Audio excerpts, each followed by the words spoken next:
ಸ್ನೇಹಿತರೆ ನಮಸ್ಕಾರ. ನನಗೆ ಈ ಸ್ಟೋರಿಯನ್ನು ನೋಡಿದ ಮೇಲೆ ಸಿಕ್ಕಾಪಟ್ಟೆ ಬೇಜಾರಾಯಿತು ಕಣ್ರಿ. ಬದುಕು ಎಷ್ಟು ಅಮೂಲ್ಯ ಅಂತ ಹೇಳ್ಬಿಟ್ಟು ನಾವೆಲ್ಲರೂ ಕೂಡ ಭಾವಿಸ್ತಾ ಇರ್ತೀವಿ.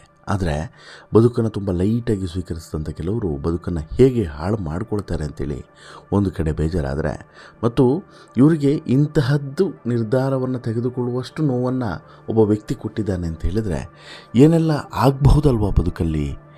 ಈ ಯಾವ ಒಂದು ಪುರುಷಾರ್ಥಕ್ಕಾಗಿ ಅಥವಾ ಖುಷಿಗಾಗಿ ನಾವು ಮದುವೆ, ಮಕ್ಕಳು, ಇನ್ನೊಂದು ಮತ್ತೊಂದು ಅಂತೇಳಿ ಮಾಡ್ಕೊಳ್ಳೋದು, ಈ ರೀತಿಯಾದಂಥ ಸಾಕಷ್ಟು ಪ್ರಶ್ನೆಗಳು ನನ್ನನ್ನು ಕಾಡ್ತಾ ಇದೆ.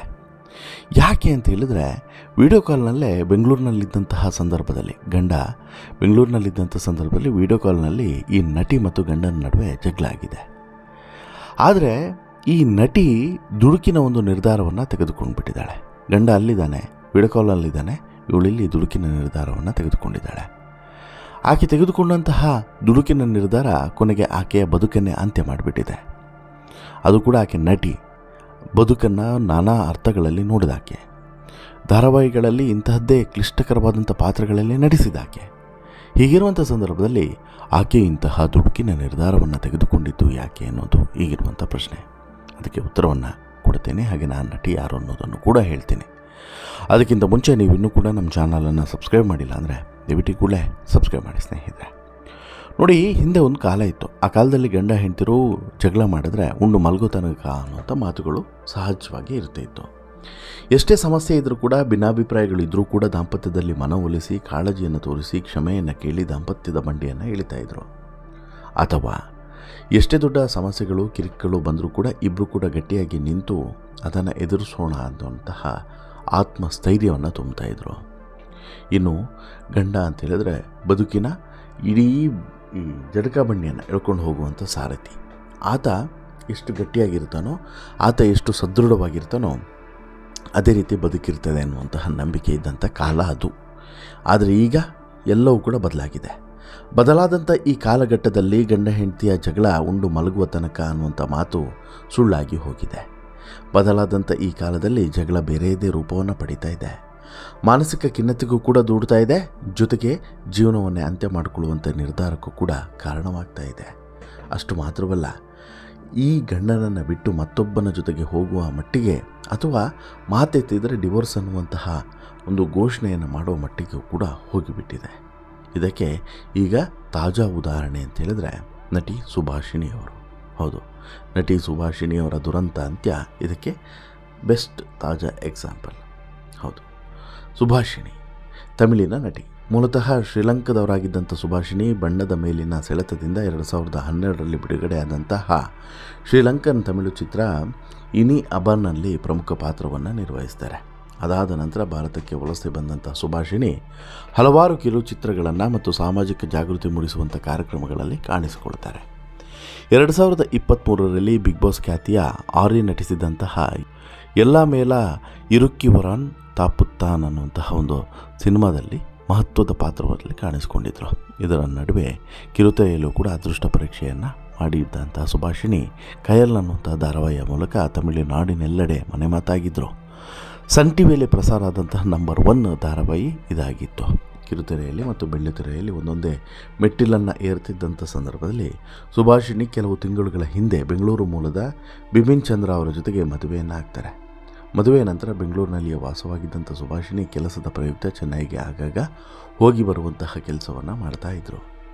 ಇತ್ತೀಚೆಗೆ ತಮ್ಮ ಧಾರಾವಾಹಿಗಳ ಶೂಟಿಂಗಿಗೆ ಅನುಕೂಲ ಆಗುವಂತೆ ಚೆನ್ನೈನ ಅಯ್ಯಪ್ಪ ತಾಂಗಲ್ನಲ್ಲಿ ಒಂದು ಅಪಾರ್ಟ್ಮೆಂಟ್, ಅಲ್ಲಿ ಒಂದು ಫ್ಲ್ಯಾಟನ್ನು ಬಾಡಿಗೆಗೆ ಪಡೆದು ಅಲ್ಲಿ ಸುಭಾಷಿಣಿ ವಾಸವಾಗಿದ್ದರು. ಆದರೆ ಸುಭಾಷಿಣಿ ಮತ್ತು ಅವರ ಪತಿ ಬಿಬಿನ್ ನಡುವೆ ಫೋನ್ನಲ್ಲಿ ಆಗಾಗ ಜಗಳಗಳು ಕೂಡ ಆಗ್ತಾಯಿತ್ತು. ಯಾಕೆಂತ ಹೇಳಿದ್ರೆ ಪತ್ನಿ ಅಲ್ಲಿದ್ದರು, ಪತಿ ಇಲ್ಲಿದ್ದರು, ಚಿಕ್ಕ ಪುಟ್ಟ ವಿಚಾರಕ್ಕೆ ಜಗಳನೂ ಕೂಡ ಆಗ್ತಾಯಿತ್ತು. ಬಟ್ ಆಮೇಲೆ ಸರಿ ಹೋಗ್ತಿತ್ತು. ಹೀಗೆ ಜಗಳ ಆಡೋದು, ಸರಿ ಹೋಗೋದು ಎಲ್ಲದೂ ಕೂಡ ಆಗ್ತಾಯಿತ್ತು. ಮೊನ್ನೆನೂ ಕೂಡ ಹಾಗೆ ವಿಡಿಯೋ ಕಾಲಲ್ಲಿ ಮಾತನಾಡ್ತಾ ಇರ್ತಾರೆ ಇಬ್ಬರು ಮಾತನಾಡೋ ಸಂದರ್ಭದಲ್ಲಿ ಜಗಳ ಕೂಡ ಆಗಿದೆ. ಮಾತಿಗೆ ಮಾತು ಬೆಳೆದಿದೆ.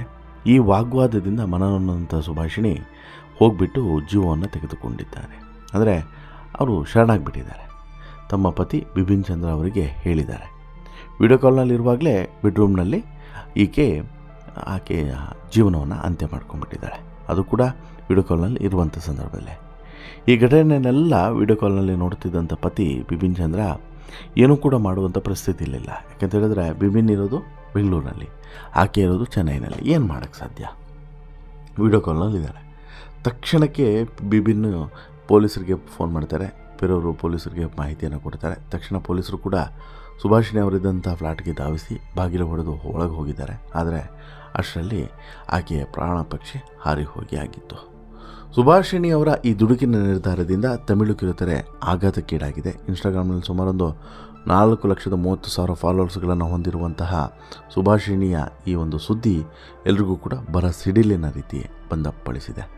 ಪೊಲೀಸರು ಪ್ರಕರಣವನ್ನು ದಾಖಲಿಸಿಕೊಂಡು ತನಿಖೆಯನ್ನು ನಡೆಸ್ತಿದ್ದಾರೆ. ಸುಭಾಷಿಣಿಯವರ ಮೊಬೈಲ್ ಫೋನನ್ನು ವಶಕ್ಕೆ ಪಡೆದಿದ್ದಾರೆ. ಪತಿ ಬಿಪಿನ್ ಚಂದ್ರ ಅವರನ್ನು ಕೂಡ ಈಗ ವಿಚಾರಣೆಗೆ ಒಳಪಡಿಸೋದಕ್ಕೆ ನಿರ್ಧಾರವನ್ನು ಮಾಡಿದ್ದಾರೆ.